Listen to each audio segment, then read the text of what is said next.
Part 6 of this 8-part video series on the Matroosberg 4x4 route covers the section from the ski lift to the Matroosberg Canyon view site. With just over 1 kilometer to go to the main view site, the rest of the drive is fairly mild as the road turns away from the steep valley on the left and follows the shape of the main mountain to the right via a very wide turn of almost 270 degrees.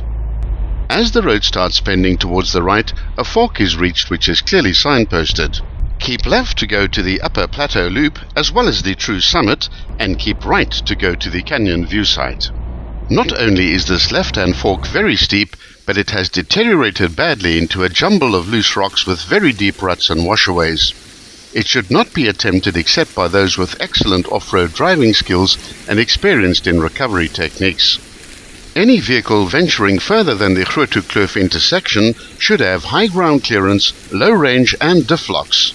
We issue a warning that there's a high probability of vehicle damage and or personal injury along this entire upper section. For those who are fit and up for a good hike, just follow the jeep track to the summit. It's well worth it as the views from the top are quite incredible. For those wanting to access the circular route on the western plateau of the mountain, turn left at the second fork after Matroosberg, and like most of the routes, this plateau route is also very rocky and extremely bumpy in places.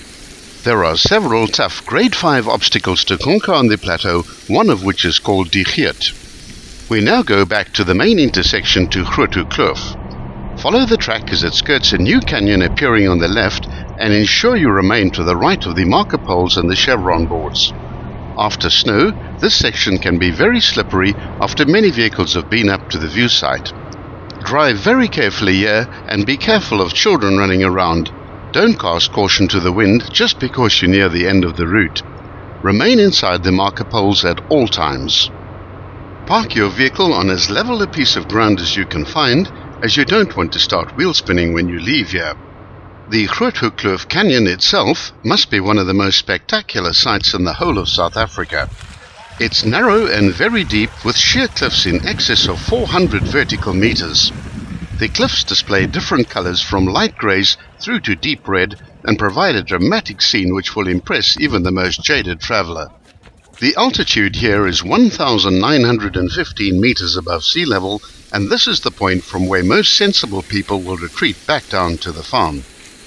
Be vigilant and cautious here, as the precipice is very close to where the vehicles park, perhaps 20 meters away.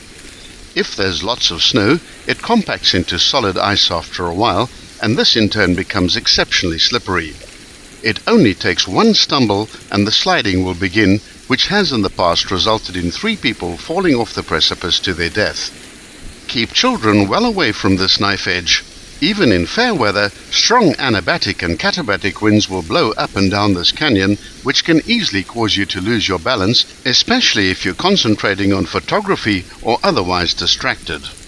Before you commence the descent back to the farm, check the time and make sure it's not before 1 p.m, as if you encounter a vehicle which is still ascending, there will be a considerable problem in terms of getting past each other, as the road is only wide enough for one vehicle for most of its length.